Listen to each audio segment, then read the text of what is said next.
नमस्कार मित्रमंडळी. सगळ्यात महत्त्वाचं ही काय म्हणजे कोणाची गाडी नाही मित्रांनो, ही आपलीच गाडी आहे. छोटा ते जुन्यातला आहे, सेकंड घेतला होता आपण 4 वर्षापूर्वी. काय नाही, एकदम गाडीने टाकाटाक चांगल्या प्रकारचं आपल्याला साथ दिलेलं आहे. कुठली पण वस्तू आतापर्यंत जेवढी पण आपली काय घेतल्या तेवढ्या सांभाळल्या, सगळ्या व्यवस्थित आहेत. आणि तुम्हाला सांगतो म्हणजे बरेच जण लोक म्हणजे असे चर्चात्मक होतं बरं का. बरेच लोकांमध्ये आपल्या मित्रमंडळीमध्ये बसल्यानंतर बऱ्याचशा काय अशा चर्चा होत्यात की त्याचं असं, त्याचं अमकं, त्याचं हा हा बाबा ह्याच्याकडे एवढं भांडवल नाही, त्याच्याकडे असं झालं, त्याचं असं. बऱ्याच जणांचं असं म्हणणं आलं की म्हणजे बाळासाहेबाचं त्याच्याकडे भांडवल नसल्यामुळे त्याच्या पेरूचं नुकसान झालं आहे, अमकं झालं आहे, फलन झालं आहे. असू द्या, हो द्या, पण आपल्याकडे जिद्द आहे, आपल्याकडे चिकाट आहे. का नुकसान झालं? भांडवल नसल्यामुळं झालं.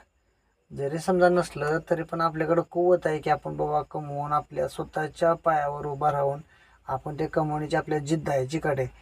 प्रयत्न सोडायचा नाही, प्रयत्न करत राहायचं, प्रयत्नांशी फळ भेटतं.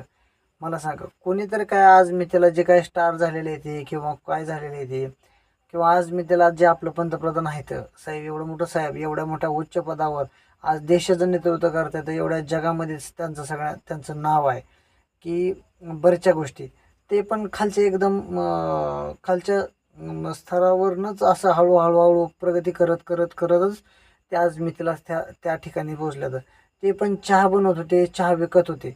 मग त्यांचं जर पार्श्वभूमी जर आपण विचार केला तर मला सांगा, कुठला बी धंदा किंवा कुठलं जरी काही हे असलं तर ते कुठलंच बारकं नसतंय.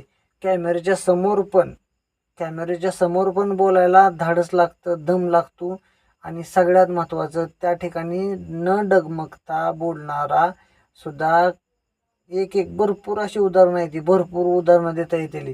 किती मोठ्या मोठ्या उच्च पदावर आज मी तिला असं देशामध्ये त्यांचं कर्तृत्व त्यांनी दाखवून दिलेलं आहे की बाबा मी सुद्धा काहीतरी करू शकतो असं. त्यामुळं आपण स्वतःला कधी कमी समजायचं नाही, किंवा आपण जे काही काम करत असेल, भले कुणी कुणी कुठलं बी किती पण बारकं काम करत असू द्या, त्याला कधीच बारकं समजायचं नाही. का तर एकदा माणूस त्यात जर उमटला तर 100% तो वरच्या कडेला, वरच्या उच्च पातळीवर जात असतो. पण त्याच्यामध्ये पण जरी आपण वरच्या पातळीवर जरी गेलो, आपण जरी मोठं पद मिळवलं किंवा काय झालं, तर आपल्या गरिबीची जाणीव किंवा आपण कशातनं वर आलो या, ही कधी विसरायचं नाही.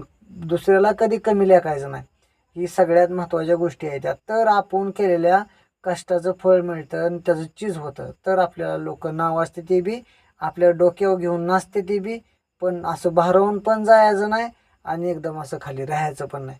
त्याच्यामुळं समतोल हा लागतो, समतोल असलाच पाहिजे. आपला व्हिडिओ जास्तीत जास्त